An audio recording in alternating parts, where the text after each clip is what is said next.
Or as they say in Western Maryland, how y'all doing? We don't talk like at Pittsburgh. It's how yin's doing. Kudos baseball. This is the second breakfast I've ever attended. The last one was at the golf course. And obviously it's gotten bigger and bigger, big time. And it's really a joy to see all you guys. By the way, Jim, thanks for all the good passes you threw me. Dana, you and George also. A couple years ago, I gave my Hall of Fame speech, and Coach Walls come up to me and says, "Man, that was a good speech, Ray. You really did a good job." I said, "Thanks, Coach. Thanks very much for the kind words." I went back home, told my agent that. He said, "Ray, we got to start charging money for speeches." I said, "No, I don't think so." Murph and I went to the same hometown, McKeesport, PA. We both went to the same high school, Sarah Catholic. We played in the 7th Alhambra. This year, I believe, was the 54th Alhambra. We played in 7th. Murph could not make that trip in 1967. He was ill. But mysteriously, Dr. Harold Quartz recruited Murph to come here. I still don't know how that's happened, for that story. Murph, while I was here, was my mentor. He was my advisor, and sometimes he was my lawyer.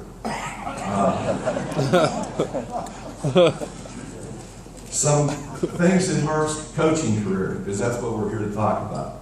He was head coach at Hancock High for 5 years and at Williamsport High for 20 years. School record, most consecutive wins, 19 in a row, qualified for the state playoffs 19 out of 20 years.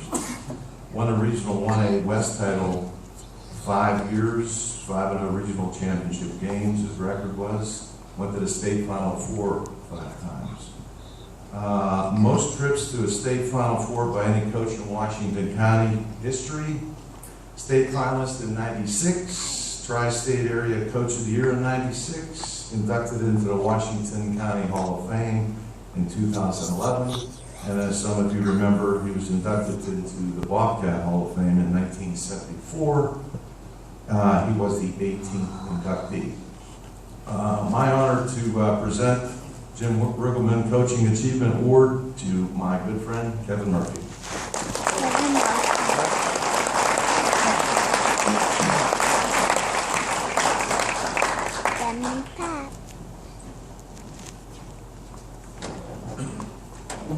Thank you, Ray. Ray and I go way back, as he just said. Let me tell you a story about Ray. Every team had a guy like Ray Petras. First guy in the locker room before every game, jogging, dribbling a basketball, warm up on, breaking a sweat, ready to go. So here we are, 1971. We're playing Indiana State University in the NAIA playoffs at IUP. We arrive, get off the bus, stretch our legs, and by the way, let me mention, we were 24th grade. Yeah. So we get there, we stretch our legs, take a walk, eventually it's time to get dressed for the game. Get down to the locker room, there's Ray, already dressed, got the warm-ups on, dribbling basketball, jogging, breaking a sweat, ready to go. So the manager always had our uniforms laid out for us on the bench before the game. Well, this year, or this night, I can't find them. It's not there. Call Coach Wolf over and explain the dilemma. Coach Wolf looks at the bench in uniforms and then to a jogging Ray. Calls Ray over and said, "Ray, he asked me, can we open up the jacket, warm-up jacket?" Which Ray does, and yeah, you guessed it, number 31, he's wearing my uniform. Now, I've got to put on this wet, sweaty. Well, we go on to lose that game, all right? And I really didn't play very well. And I've never said this before, but Ray, that was your fault.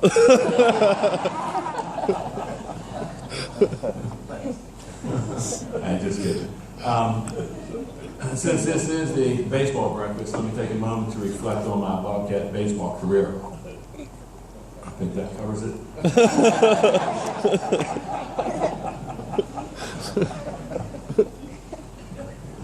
Actually, it was one JV game. I'd like to congratulate the other award winners here this morning. and thank the Baseball Alumni Organization for their continuing the tradition and keeping the Frostburg spirit alive. Receiving the Jim Riggleman Coaching Achievement Award is an incredible honor. The list of previous winners is quite impressive, and I am honored to be added to that list. In 1971, I graduated from Frostburg, and 3 years later, I was inducted into the Hall of Fame. And that may have been too soon. I was awfully young. You know, I don't think I understood what it meant. I don't know if I appreciated the significance of such an honor. Now, a few years later, I do understand the significance, the value of being selected for an honor like the Jim Riggleman Coaching Award. I know the time, the energy, the dedication, the effort that it takes to run a successful program, and I appreciate being recognized for those efforts. I also know I want to be standing up here this morning receiving this award for the outstanding, hardworking, and loyal assistant coaches and players that I have. And one of my assistants who did a great job, my son Kevin, who's here this morning, and ironically, I am now his assistant coach. I also was fortunate to have some great kids to work with through the years. And our kids, I think, exhibited characteristics that Jim and all coaches were proud of. We were an unselfish bunch. We played smart, we competed, and we played with passion. And many of the traits my team showed, I think, if you traced my time here at Frostburg. I took ideas from all three coaches that I played from here, Coach Wolf and Coach Crawley and Coach Wells. There was a definite Frostburg influence in my coaching philosophy, and I owe a great deal of thanks to all three. Another thing that I learned here at Frostburg was a sense of caring, a sense of community. And I'm very proud of the recent alumni basketball games that we've held at Williamsport High School. And for each game, we've had over 60 basketball alumni return and play in front of the packed house. In the last 3 games alone, we have raised over $25,000. In one case, the proceeds of the game went to help 2 Williamsport High School students who were suffering with cancer, and in another instance to a family where the mother had just received a kidney and liver transplant. This spirit of helping others was fostered here at Frostburg. I'm not saying that winning isn't important, because it is, but I am saying there's more to coaching than simply wins and losses. I'd like to give a special thanks to Bob Wells. All of us have some people who help us down the road of life. We can't do it alone.